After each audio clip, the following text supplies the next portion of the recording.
ทุกคนตอนนี้ก็คือมาใกล้สีหอดแล้วเนาะนี่ยี่พุงหญ้านี่แหละบูฮูว่าฮูมันอยู่ใส่เนาะแต่ว่าเพิ่นถังหญ้ามาหอดนี่แล้วมันไล่เพิ่นว่าสั่น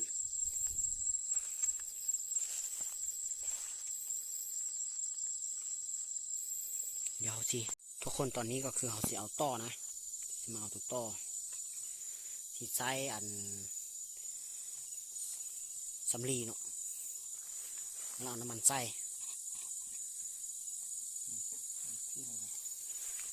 นี่ที่สมานจีเขาก็จุดซาเดียวก็เขาเตะหล่อมวยจีเขาแต่ร้อง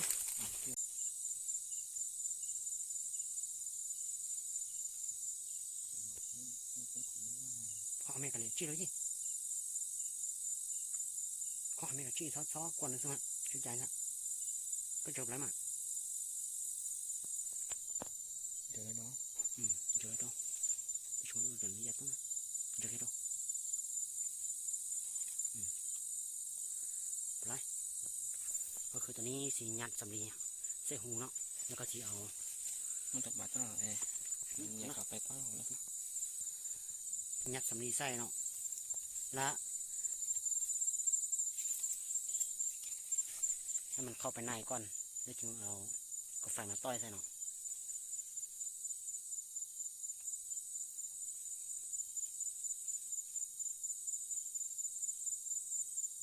โอเคนี่ก็จะ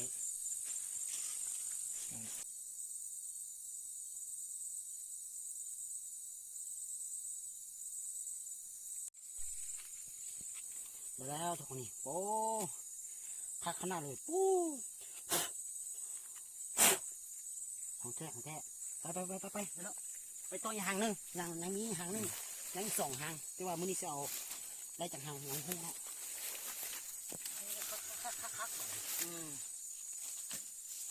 ต่อนี่ได้แล้วทุกคนหางต่อในใต้ดินด้วยหางต่อใต้ดินเดี๋ยวจะเอาตัวแม่มันออกก่อน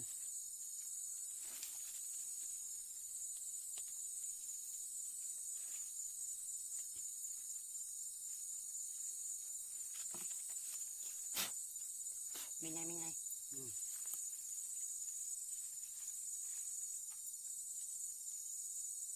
เป็นลมเยอะจังเนาะ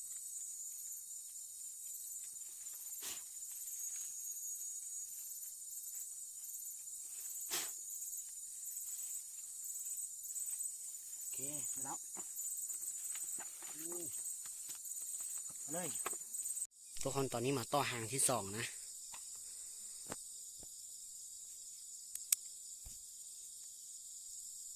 เอาน้ำมันโหยใส่ก่อนใส่สำลีเนาะยัดใส่หูแล้วจุดไฟใส่ป้อมเลยมันสลบเลยมันบ่ตายมันสลบซื่อต่อหางที่สองเริ่มคุด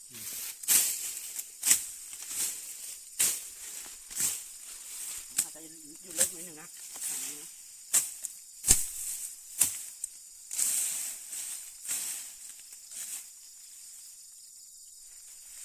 เงียบจิ๊บเลย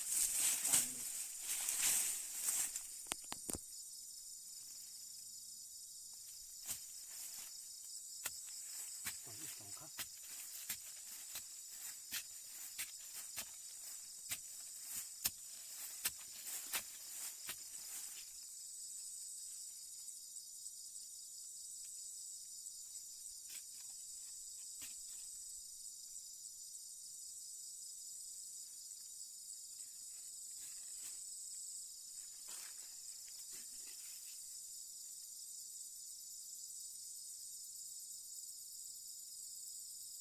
นี่เหรอยี่ยอด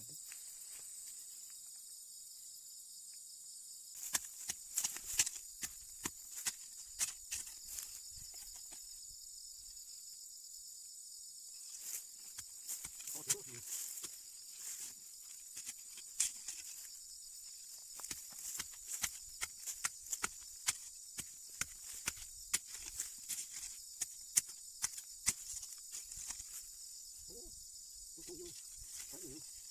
ตัว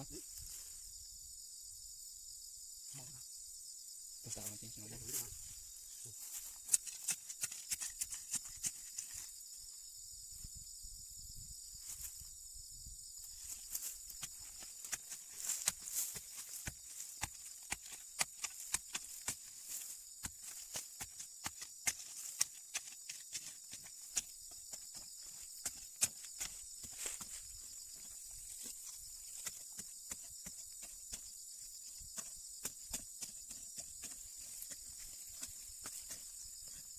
ตัวเผาแดง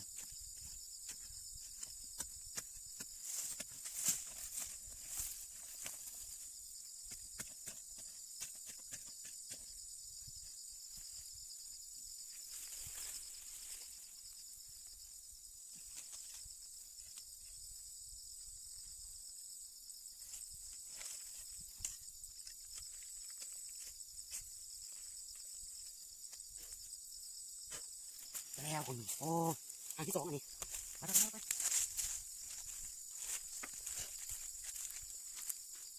ไปสองห่างเต็มเลยโอ้โหตอนนี้ก็คือเอาได้2ห่างเนาะเอาได้2ห่างแล้วเขาจะไปละบุ้งตัวแม่มันอยู่ไหนพุ่นแม่มันเนาะอยู่ไหนพุ่นมันตายด้วยมันสลบซื่อๆจากนั้นมันก็ฟื้นเนาะเต็มอยู่นี่ก็คือได้2ห่างเนาะอันนี้เนาะห่างละโลปลายประมาณ3 โลอันนี้เนาะพ่อจ้องสักก้อนพ่อจ้อง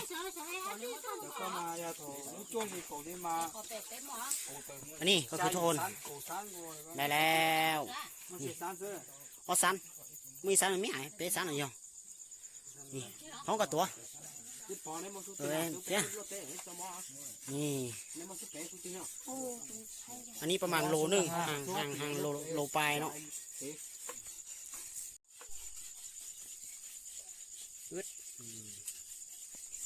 ได้ดูอันนี้ห่างที่ว่าเอาก้อนอันนี้ยังโบ้ปันใดยังโบ้ใหญ่ปันใดตัวห่างละโลปลายเนาะเอาได้2ห่างยังห่างนึงยังมาทันได้เอายังไหลห่างอยู่แต่ว่าอันนี้จะเอา2ห่างเอาไหลห่างเดี๋ยวมันจะเบิดก้อนคันห่อเดือน9 เดือน10นี้ห่างนึงนี่ประมาณ7-8 โลเนาะทุกคนได้เนาะห่างต่อเนาะนี่มืออื่นเด้อกินน้ำกันเด้อห่างต่อคัก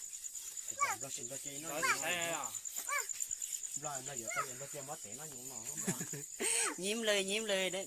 ได้ของดีมันนี่ มื้อเช้าเดี๋ยวมือจะไปเอาอีห่างนึงอันนี้เด็กน้อยมาเฝ้าเนาะตอนนี้อยู่ให้อยู่นาอยู่ตอนนี้ก็คือกำลังเกะใส่ถ้วยเนาะเกะใส่ถ้วยแล้วทีเฮ็ดกินใหญ่อะไรนี่คักจัดการเลยตัวนึงดิบๆเด้อทุกคนเด้อเคยกินบ่ทุกคนเคยกินบ่ดิบๆย่อเลยมันอีดีหวานจวดเลย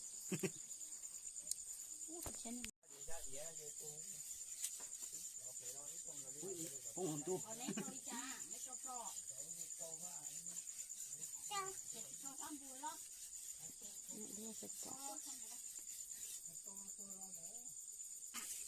แล้วทุกคนเบิ่งนี่โอ้คักแท้คักว่ะที่ซ้ำนิ้วมือแล้วเนาะนี่เนาะแซ่บ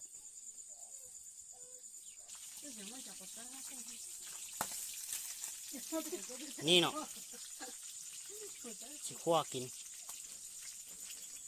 มีน้ำใส่เลย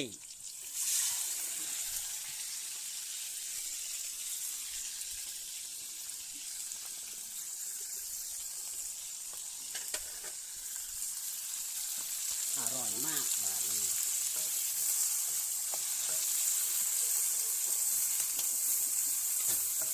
คักทุกคนก็คือสิเติมหอมใส่เนาะหอม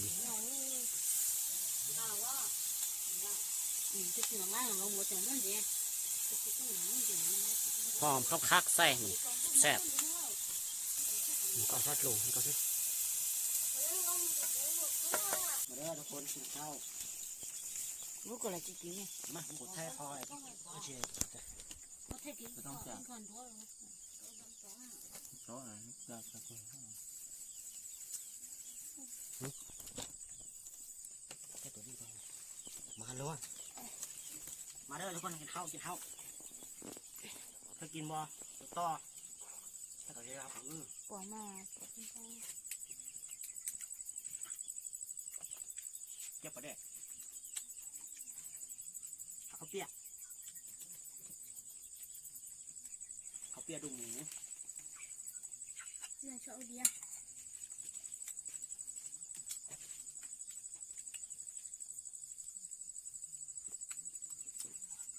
งั้นไม่ต้องแกะแต่ข้าวเปียกอะไรอันเดียวโชว์ชาก็โจแม่หนูตอนจีนก็หันเสีย